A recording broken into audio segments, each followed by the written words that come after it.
The grand chamber stretched endlessly in every direction, a massive cathedral of crystalline towers and floating platforms where 300 alien species had gathered. Ambassador Marcus Webb stood alone on the testimony platform, a circle of white light suspended over an abyss that showed the swirling darkness of deep space below. His legs wanted to shake, but he forced them still. Earth depended on what happened in the next few minutes. High Arbiter Krell loomed above him on the highest platform, his insectoid body gleaming under the chamber lights. 4 compound eyes fixed on Marcus with unmistakable contempt. When Krell spoke, his mandibles clicked and his translator implant made every word sharp as broken glass. Human. Your species stands accused of interfering with the Vryn-Talok conflict, a war that has consumed 17 star systems. A war your primitive world had no business touching. Marcus felt the weight of 300 alien gazes upon him. Earth had joined the Galactic Council only 3 years ago. They were the newest member, the least respected, given no voice and no vote. And now they stood accused of making everything worse. Around the chamber, alien representatives whispered, chittered, and synthesized sounds Marcus's translator could barely process. But he understood the tone. Mockery, disgust, condemnation. Do you deny? Krell continued, his voice echoing across the vast space, that a human deliberately harbored Princess Kayla of the Vryn dynasty, the very heir whose disappearance triggered the latest offensive that killed billions? The chamber erupted. Howls, screeches, electronic pulses of anger. Marcus stood in the center of it all, feeling like an insect about to be crushed, but he straightened his shoulders. His hand trembled. Not from fear, but from pure rage at the injustice of it all. I do not deny it, Marcus said quietly. His voice, amplified across the chamber, cut through the noise like a knife. Silence fell. A human farmer named Jack Morrison took her in, fed her, gave her shelter when she was dying in a ditch outside his farm. Dying? Krell's laugh sounded like shattering glass. The princess was on a covert diplomatic mission. Your fool of a farmer compromised the most delicate negotiation in council history. Jack Morrison, Marcus said slowly, meeting those alien eyes without flinching, did not know she was a princess. He thought she was a refugee, a person who needed help. He did what humans do. He paused. He helped anyway. Helped? Another alien representative, this one a floating mass of tentacles, pulsed with what the translator rendered as cruel amusement. We have seen the reports. The creature was hideous, disfigured, smelling of rot. Any civilized being would have called authorities. Your farmer took it home like a pet. Marcus felt his jaw clench. He took her home like a person. But Krell was already moving to the vote. The council will decide Earth's fate. For your interference, for harboring a royal fugitive, for escalating a war through incompetence. All in favor of removing Earth from the council and imposing sanctions? Wait. Marcus's voice rang out. You have not heard the full story. We have heard enough. No, Marcus said firmly. You have heard what you wanted to hear. You have not heard the truth. And if you proceed without it, you will make the biggest mistake in council history. Krell's mandibles clicked with irritation, but curiosity flickered in those compound eyes. You have 5 minutes, human. Speak. Marcus took a breath. 6 months ago, Jack Morrison found a dying alien in his irrigation ditch. 6 months earlier, Jack Morrison had been living the quiet life he preferred. At 47 years old, he had seen Earth join the galactic community and decided it was not his concern. He grew corn, raised chickens, and lived alone in the Montana hills where the nearest neighbor was 6 miles away and the air was clean. He found her on a Tuesday morning, collapsed in the ditch at the edge of his northern field. At first, Jack thought she was dead. The alien was small, barely 5 feet tall, with grayish-blue skin that wept a thick, oily substance. Her body was covered in patches of what looked like fungal growth. The smell hit Jack like a physical blow, making his eyes water. Sulfur mixed with rotting vegetation. She wore tattered remnants of clothing that might have been sophisticated once, but were now just rags. Her face was humanoid but wrong. 3 eyes arranged in a triangle. A mouth that split too wide, revealing rows of tiny needle-like teeth. Jack had seen plenty of aliens on the news feeds. The beautiful ones, the elegant ones. This creature looked like something from a nightmare. She twitched. Still alive. Jack made his decision in 3 seconds.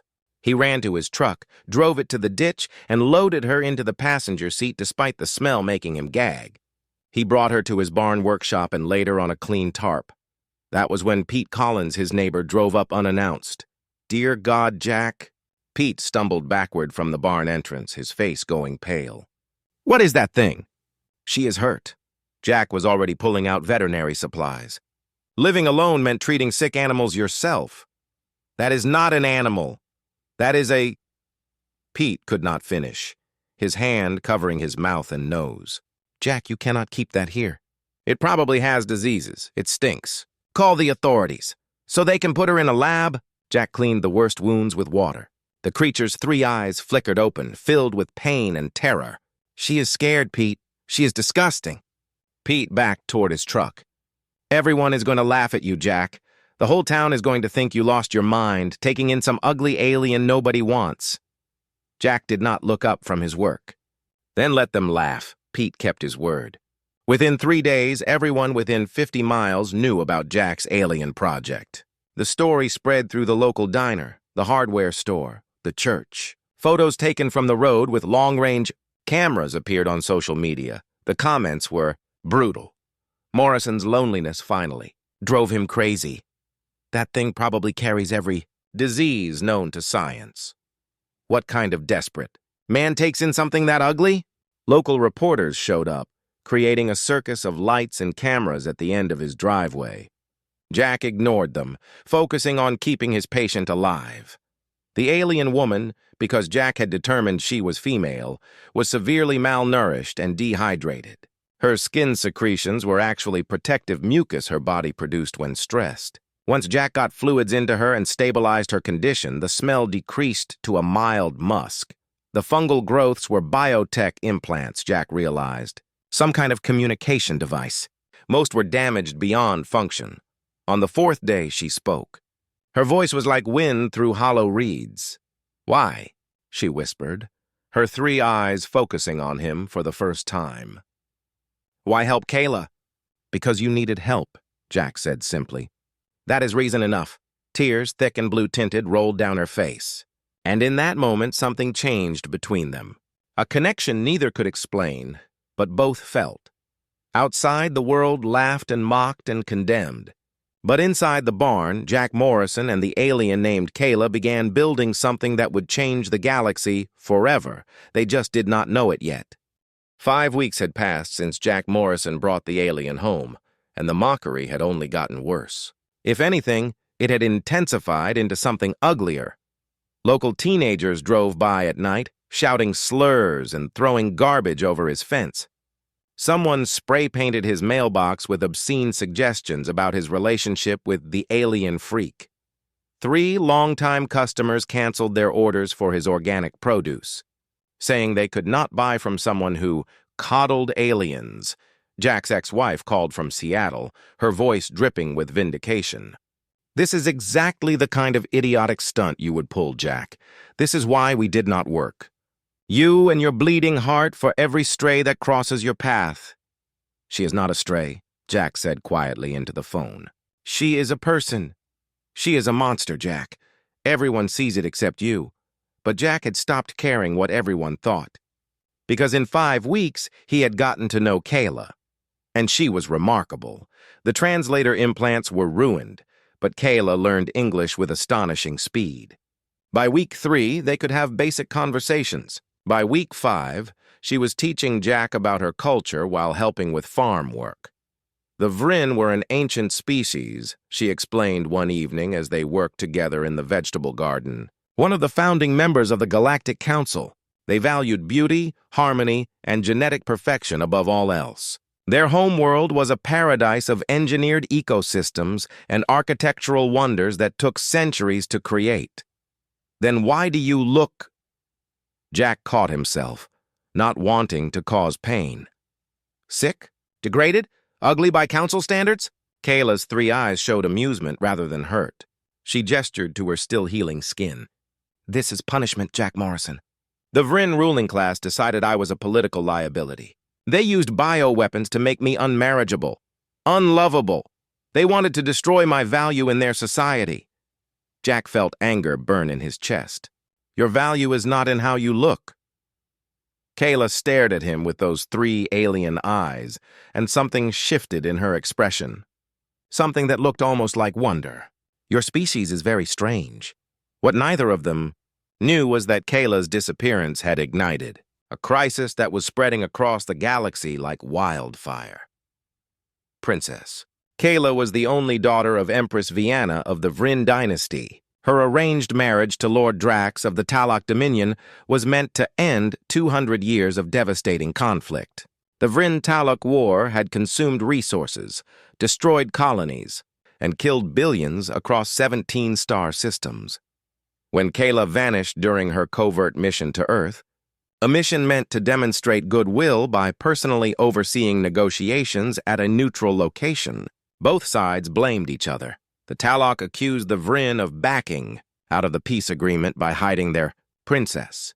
The Vryn accused the Talok of assassinating their heir to sabotage the marriage. Alliance fleets mobilized along borders. Small skirmishes erupted into full battles. 3 human colonies in disputed space were caught in the crossfire, destroyed in minutes. 6,000 colonists dead, their settlements turned to ash. The Galactic Council issued emergency protocols and ordered Earth to search for any trace of the Vryn princess. They did not believe humanity had the capability to hide her, but they had to eliminate every possibility.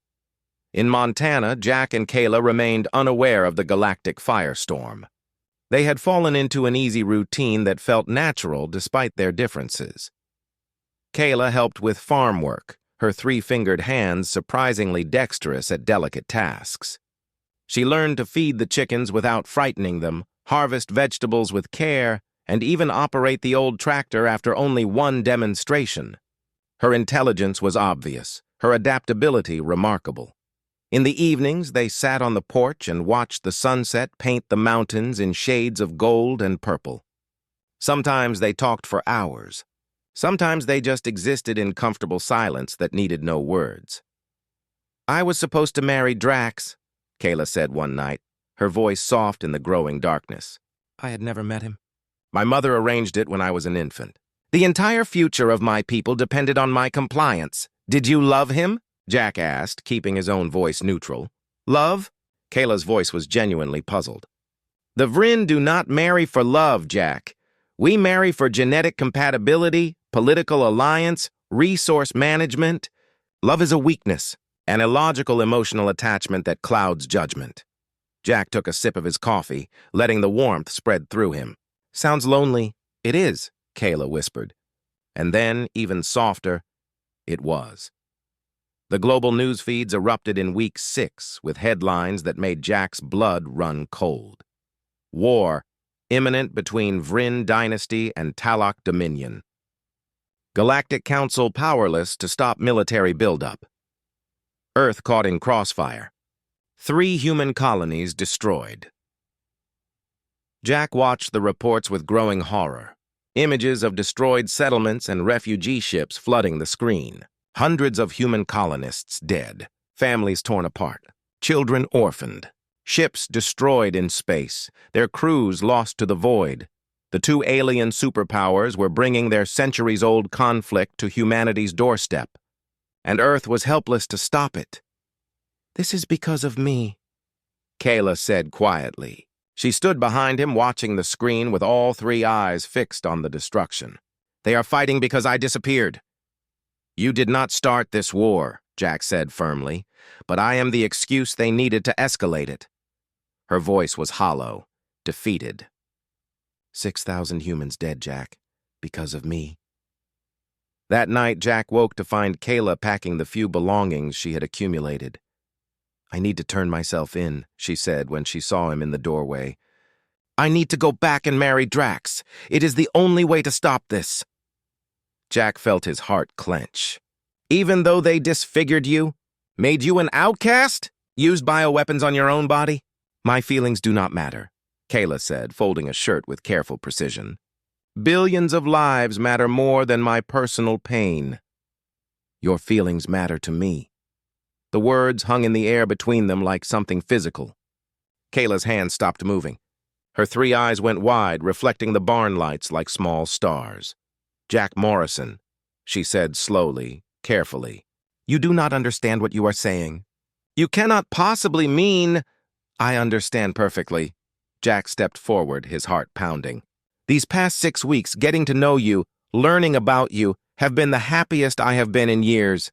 You are brilliant, funny, kind, and stronger than anyone I have ever met. I do not care what you look like. I do not care what your people think of you. I care about you. I am damaged," Kayla whispered, her voice breaking. "Even if I return, Drax will reject me. The marriage alliance is void. I am worthless now by their standards." "You are not worthless," Jack said fiercely, taking her hands in his. "You are priceless." Before Kayla could respond, lights flooded the farm from every direction. Military vehicles surrounded the property, appearing so suddenly they must have been waiting in the darkness. Loudspeakers crackled to life with a voice that shattered the night. "Jack Morrison! This is the United Earth Defense Force. We have credible intelligence that you are harboring a Vryn fugitive. Release her immediately or face charges of conspiracy against Earth security." Jack and Kayla locked eyes. In that moment, without words, they both understood the terrible choice before them. "Do not tell them who I am," Kayla begged urgently. "Please, Jack, if they know I am the princess, they will use me as a bargaining chip. Earth will be dragged even deeper into this war. More humans will die. They will take you anyway. Then I am just a refugee, a nobody. Let me protect you, Jack Morrison, the way you protected me." The barn doors exploded inward with a deafening crash, and soldiers poured through, weapons raised and ready. Jack stepped in front of Kayla instinctively, even knowing it was futile. "Please," he said to the lead soldier, "do not hurt her." But the soldier was not looking at Jack. He was looking at Kayla with barely concealed disgust. "Sir, we have the alien. Requesting permission to transport." "Permission granted. Take it to Geneva for interrogation." "She is not an it," Jack said. But his voice was drowned out by the sounds of restraints being applied and Kayla being led away. Their eyes met one last time before she was taken. In her gaze, Jack saw everything they had not had time to say, all the possibilities that were being torn away, and in that moment, he made a decision. Whatever it took, whatever he had to do, he would not let them use her as a pawn. He would find a way to save her, even if it meant taking on the entire galaxy. General Victoria Hayes watched the interrogation through one-way glass, her arms crossed tightly. The alien sat in the metal chair, perfectly still, her three eyes fixed on the wall ahead. For 14 days, she had said nothing beyond her name. Kayla. Just Kayla. No family name, no homeworld, no explanation. "She will not talk," Lieutenant Brad Foster reported, frustration clear in his voice. "Will not tell us where she came from, how she got to Earth, or why she was on Morrison's property. The farmer claims he found her dying and did not ask questions." "Run her biometrics again," Hayes ordered. "Check every database we have access to." "Already did, General. Twice. She is not in any system. Either she is using some kind of dampener technology we cannot detect, or she is an illegal alien with no registration." Hayes studied the creature through the glass. Despite weeks of healing, she was still visibly marked by whatever trauma she had endured. The discolored skin, the damaged implants still embedded in her flesh. This was not some tourist who overstayed a visa. "What about Morrison?" Foster shook his head. "Local farmer. No political connections. No criminal record. No ties to any galactic organizations. He genuinely seems to be just a guy who helped someone in need." "A guy the whole town thinks is insane," Hayes muttered. "The viral videos are brutal," Foster agreed. "But that does not change the fact that we have an unidentified alien in custody during the biggest diplomatic crisis Earth has ever faced." Hayes made her decision. "Put them both in protective custody. The Vryn and Talok are both sending delegations to Earth demanding we search for the princess. We cannot let them find random unregistered aliens on our soil right now. Too many complications." What Hayes did not know was that the delegations were already here. 2 massive fleets hung in space above Earth like twin swords ready to fall. The Vryn Imperial Navy on one side, gleaming ships of white and gold that looked more like works of art than weapons of war. The Talok War Armada on the other, brutal, dark vessels bristling with weapons that promised destruction. The moon sat between them, a tiny buffer that felt increasingly inadequate. Ambassador Marcus Webb shuttled between the two flagships, desperate to maintain the fragile ceasefire that kept Earth from becoming a battlefield. Each meeting left him more exhausted and terrified. Empress Vienna of the Vryn received him in her throne room aboard the flagship. The chamber was breathtaking, all white stone and flowing water features that defied the physics of being in space. Vienna herself was perfection personified, with luminous skin and symmetrical features that actually hurt human eyes to look at directly. "Ambassador," she said, her voice cold as vacuum, "have you located my daughter?" "Your Majesty, we have searched every inch of Earth accessible to us. If Princess Kayla is on our world, she has hidden herself beyond our ability to detect. Then your planet is useless to the Council." Vienna's perfect face showed no emotion. "Perhaps we should demonstrate the cost of incompetence by destroying one of your continents. Would that motivate better results?" Marcus forced himself to remain calm even as his hands trembled. "That would be an act of war against a council member, Your Majesty." "You are not a real member," Vienna said with a dismissive wave. "You are a probationary species, a curiosity we allowed to join because you seemed useful. Do not pretend you have rights, human." The meeting with Lord Drax was even worse. The Talok were massive reptilian beings, all scales and fangs and predatory grace. Drax towered over Marcus even when seated, his yellow eyes gleaming with intelligence and barely restrained violence. "The Vryn hid their princess to avoid the marriage," Drax hissed, his forked tongue flicking out to taste the air. "This is an insult to my honor and an act of war. Tell your primitive government to choose a side, human. When we destroy the Vryn, we will remember who helped us." "And if we choose the Vryn?" Marcus asked, trying to keep his voice steady. Drax smiled, showing rows of serrated teeth. "Then we will destroy you first, as a demonstration of what happens to those who oppose the Talok Dominion." Marcus returned to Earth feeling like he had aged 10 years in one day. The situation was impossible. Two superpowers ready to annihilate each other, and Earth caught directly in the middle. More human colonies were attacked daily. The death toll was rising into the tens of thousands, and somewhere in a detention facility, a farmer and an alien sat in separate cells, neither knowing they held the key to everything. Jack Morrison had been in detention for 14 days. They told him it was for his protection, that protesters had burned his fields and threatened violence. He did not care about the farm. He only cared about one thing: where is Kayla? He asked every guard, every official who came to his cell. "Is she safe? Is she being treated well?" Nobody answered. They just looked at him with a mixture of pity and contempt, like he was a fool who did not understand how the world worked. On day 15, General Hayes came to see him personally. "Mr. Morrison," she said, sitting across from him in the bland interrogation room, "I need you to understand the situation. We have 2 alien empires threatening to annihilate Earth because of a missing princess. Every day we cannot find her, more humans die. Yesterday, 4 more colonies were attacked. 6,000 more people dead." Jack's hands clenched into fists on the table. "I cannot help you find someone I do not know."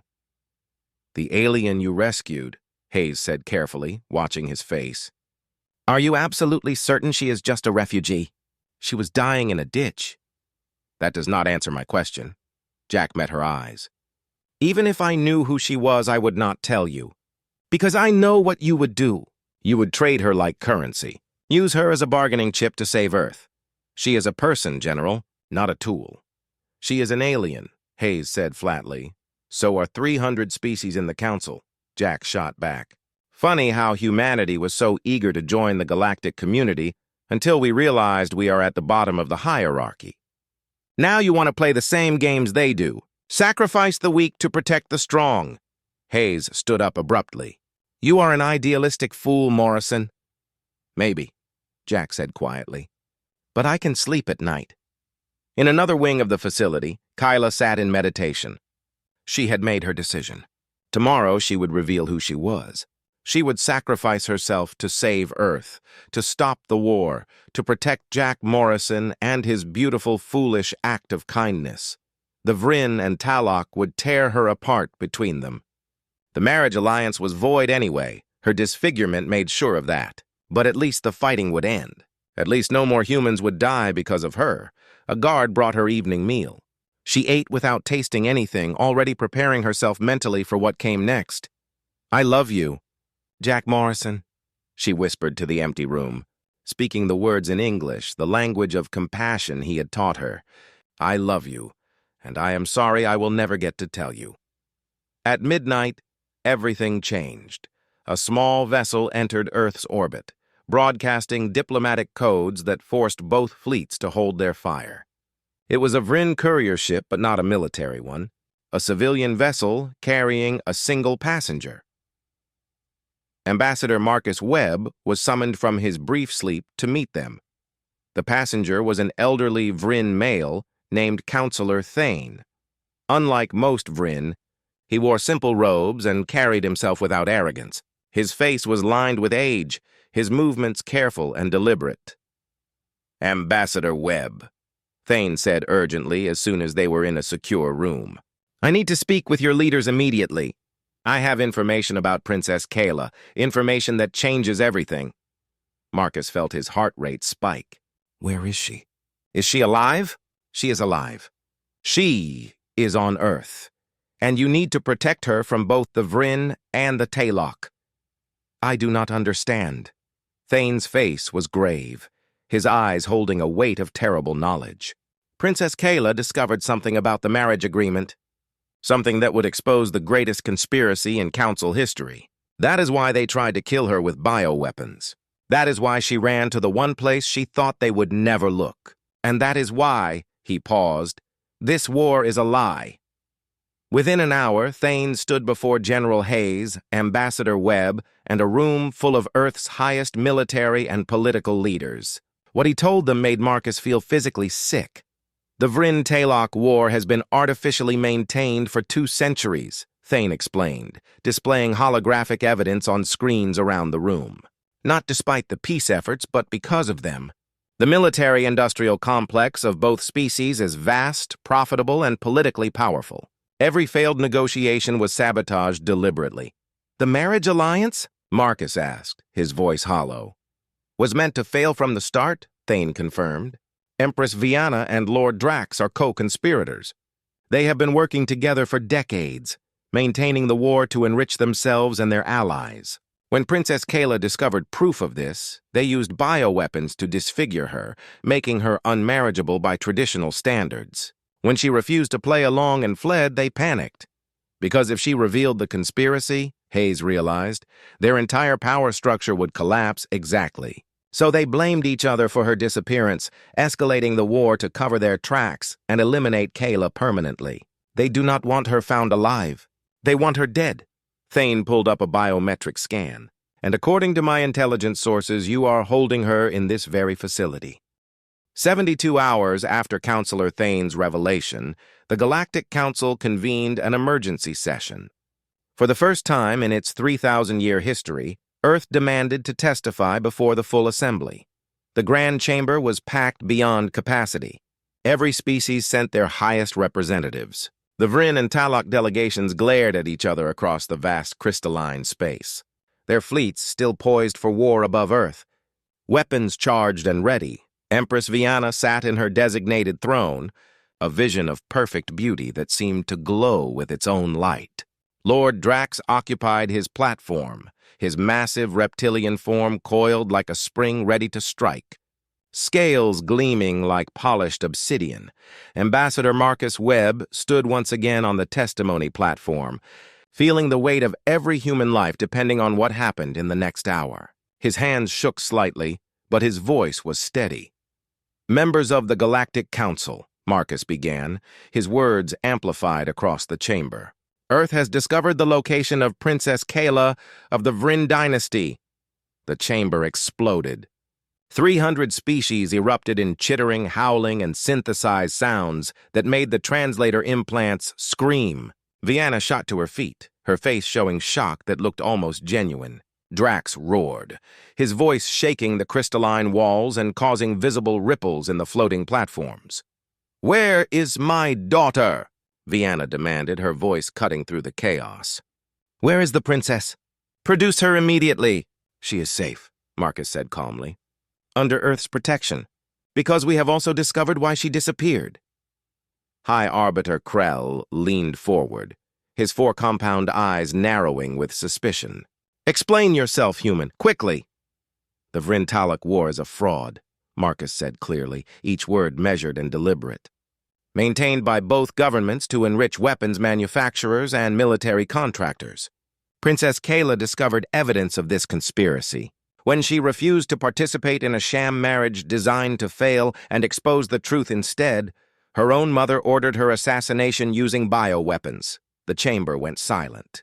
For 3 full seconds, nothing moved. Then chaos erupted on a scale that made the previous outburst seem like whispers. "Lies!" Vienna shrieked, her perfect composure shattering like glass. "Human lies and slander to protect themselves." "Impossible!" Drax bellowed, smashing one massive fist against his platform hard enough to crack the crystal. "This primitive species dares to accuse the oldest powers in the Council?" "We have proof," Marcus said, his voice cutting through the noise. "Financial records, encrypted communications, testimony from witnesses. And we have Princess Kayla herself, alive and willing to testify." He gestured toward the massive entrance doors. They opened slowly, and every eye in the chamber turned to watch. Kayla walked in with her head held high. Despite weeks of healing and the best medical care Earth could provide, she still bore the marks of the bioweapon attack. Her skin was discolored in patches, her implants visibly damaged. By Council standards, by the aesthetic values of the species that prized beauty above all else, she was hideous. But she walked with dignity, and beside her walked Jack Morrison. The shock of seeing a human holding hands with a disfigured alien royal rippled through the chamber like a physical wave.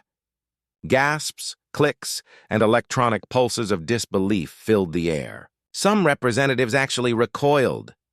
"Mother," Kayla said, her voice amplified across the vast space. "I am alive, despite your best efforts to kill me." Vienna's perfect face twisted with emotions that cycled too fast to read. Rage, fear, calculation, and something that might have been genuine pain. "My daughter, you have been through such trauma.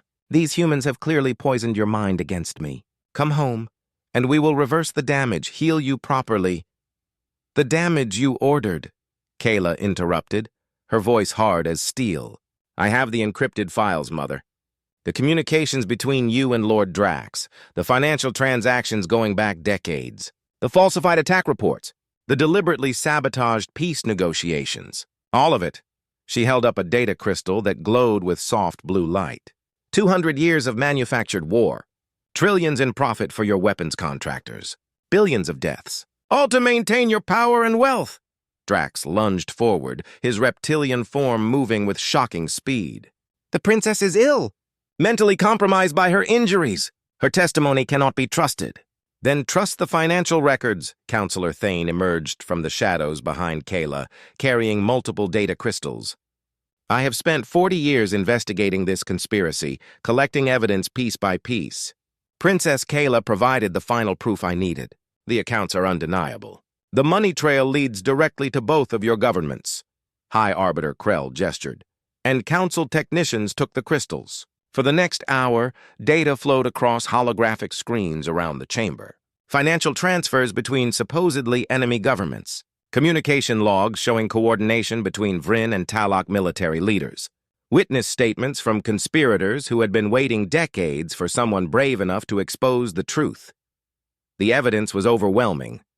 Empress Vienna and Lord Drax became increasingly desperate in their denials, but their words rang hollow against the mountain of proof. But it was Jack Morrison who captured everyone's attention during a brief recess. A counselor from the Zenith Collective, beings of pure energy who rarely spoke, addressed him directly. "Human Morrison, you understand that Princess Kayla is, by our aesthetic standards, severely compromised. You understand that her reproductive viability is questionable. Her political value is destroyed. Her social standing is void. Why do you defend her? Jack looked at the energy being like they had said something incomprehensible. Because I love her. The chamber, which had been filled with whispered conversations, went completely silent. Love? The Zenith representative seemed genuinely confused. Emotional attachment? To a genetically incompatible being of diminished value? She does not have diminished value, Jack said, his voice rising with anger he could not contain. She is the bravest person I have ever met. She risked everything to stop a war. She gave up her family, her position, her safety, her physical health. When she was broken and dying in a ditch, she still had the strength to trust a stranger. That is not diminished value. That is courage beyond anything I have ever seen. He looked around the chamber at 300 alien species. Is this concept really so foreign to all of you? You built this incredible civilization spanning galaxies. You have technologies that seem like magic to us. And you forgot the most basic thing. People matter, not because of what they look like or what they are worth politically or economically. They matter because they are people. A delegate from the Crystalline Assembly, beings made of living minerals, spoke up hesitantly. The human speaks an uncomfortable truth. We have optimized ourselves into coldness. We marry for genetic compatibility, reproduce for species improvement, structure our societies around maximum efficiency. When did we forget about compassion?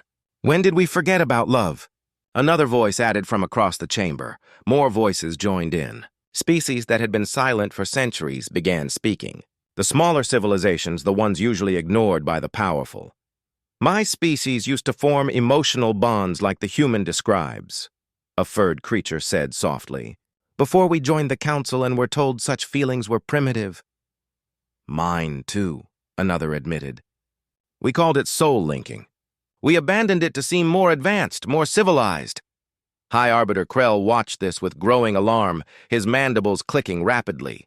This is irrelevant to the charges against Empress Vienna and Lord Drax, is it? The Zenith representative rotated, their energy form pulsing thoughtfully. We are judging them for creating false wars, for valuing profit over lives. But have we not all been guilty of valuing the wrong things? This human and his willingness to help someone society deemed worthless shows us what we have lost. Marcus Webb seized the moment. The Galactic Council was founded 3,000 years ago to prevent war, to foster cooperation, to uplift species into a community of mutual benefit. But somewhere along the way, it became a hierarchy, a power structure where the strong exploit the weak and the beautiful look down on everyone else. He pointed at Jack and Kayla, still holding hands on the testimony platform. A simple farmer did what your entire civilization could not. He saw a person in pain and helped them. No political calculation, no benefit assessment, no consideration of genetic compatibility or aesthetic standards. Just basic decency. And that single act of compassion exposed a conspiracy that would have killed billions more. What are you proposing, Ambassador? Krell asked, his voice wary. That we remember what civilizations are supposed to be for, Marcus said. To protect and nurture people. All people. Not just the powerful or the beautiful or the politically convenient. That we recognize what humanity brought to this council is not advanced technology or military might.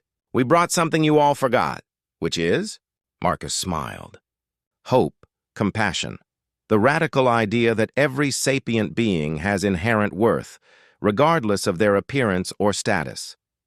The vote took 3 hours of heated debate. But in the end, the evidence was too strong, and Jack's simple declaration of love had shifted something fundamental in the chamber. 6 months after the trial that changed the Galactic Council forever, Jack Morrison stood on his porch watching the sunset paint the Montana sky in shades of gold and purple.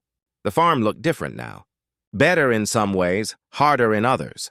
International and galactic attention had forced changes he could not avoid. A proper road now connected his property to the main highway, built to handle the steady stream of visitors. A security fence kept the merely curious at a respectful distance, though it felt wrong to Jack. He had never wanted walls. The barn had been expanded with proper living quarters, designed by architects who understood both human and Vryn needs. Solar panels covered the roof, gifts from technology companies who wanted to associate themselves with the story.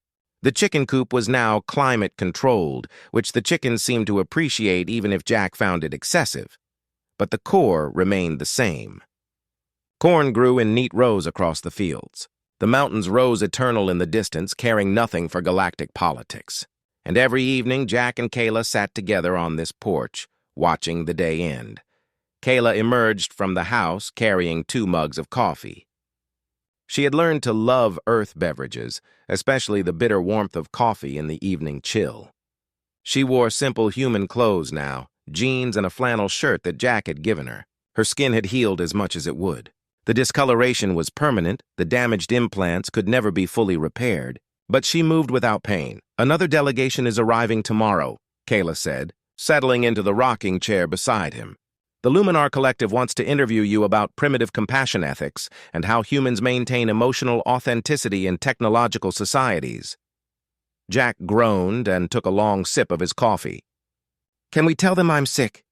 "We tried that last week," Kayla reminded him, her 3 eyes showing amusement. "They sent a medical team with enough equipment to scan your entire genetic code." Despite himself, Jack laughed. The last 6 months had been surreal in ways he still struggled to process. Book deals offering amounts of money he could not imagine, movie studios wanting to tell their story, speaking invitations from universities across Earth and beyond. Everyone wanted to meet the farmer who stopped a galactic war with a simple act of kindness. But Jack did not care about fame or money or attention. He cared about this moment. Quiet evenings on his porch with the person he loved. Kayla's transformation had been remarkable to witness. She would never meet Vryn aesthetic standards, but she had told Jack many times she did not want to. This body, these scars, represented her freedom from a society that had valued her only for her appearance and political usefulness. "I received a message from my mother today," Kayla said quietly, breaking the comfortable silence. Jack felt tension creep into his shoulders. Empress Vienna, stripped of her title and power, lived in exile on a remote moon designated for political criminals. The council allowed limited communication, monitored carefully. What did she say? "She wants to see me. To apologize," she claims. "To rebuild our relationship." Kayla stared into her coffee mug, her 3 eyes reflecting the liquid's dark surface. "She says she has had time to think about what she did. About what she lost. Do you want to see her?" Jack kept his voice neutral, not wanting to influence her decision. Kayla was silent for a long moment, watching the sun sink lower toward the mountains. "Maybe someday, when I am ready, when I have processed everything that happened, but not yet." She looked at Jack, her alien features somehow expressing emotions he understood perfectly. "I am still learning how to live for myself. How to make choices based on what I want, not what others expect of me. Does that make sense?" Jack reached over and took her 3-fingered hand in his. The gesture had become so natural over the months that he barely thought about their physical differences anymore. "That makes perfect sense. Take all the time you need." "I am proud of us," Kayla said softly. "Jack Morrison, you taught me that being broken does not mean being worthless. That love is not a weakness or an illogical emotional attachment. That sometimes the bravest thing you can do is be kind when the world tells you to be cruel." "I just did what felt right," Jack said, uncomfortable with praise as always. "That is exactly what makes it extraordinary," Kayla insisted. "Do you know how rare that is? To do the right thing simply because it is right, with no thought for consequences or rewards or social approval?" Back in Geneva, Ambassador Marcus Webb prepared for another council session. These were conducted via quantum communication link now. Full council membership meant Earth no longer had to send physical delegations across the galaxy. The technological upgrades that came with true membership had advanced Earth's capabilities by centuries. The council had changed dramatically in 6 months. Sociologists across the galaxy were calling it the Morrison effect. Species that had suppressed emotional bonds for centuries were rediscovering them. Young people were rejecting arranged marriages in favor of choosing their own partners. Political alliances based on mutual respect rather than cold calculation were forming. The old powers resisted, of course. Change always faced opposition from those invested in the old systems. But change, once started, was difficult to stop. "Ambassador," his aide said, pulling Marcus from his thoughts. "The vote is about to begin on the Sapient Rights Charter. Marcus straightened his uniform and activated his communication link.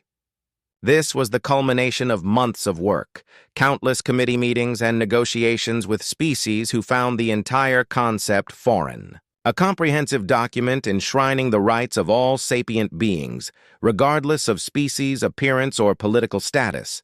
The right to dignity, the right to self-determination, the right to be valued for personhood rather than utility or aesthetic appeal. The Vryn and Talok, under their new reform governments, were among the strongest supporters. Both species were desperate to differentiate themselves from the corrupt regimes that had exploited them for 2 centuries. The vote proceeded quickly. Species after species indicated their support. When the final count appeared, Marcus felt emotion tighten his throat. 287 in favor. 13 opposed. The charter passed with overwhelming support. The Council recognizes the passage of the Sapient Rights Charter, High Arbiter Krell announced formally.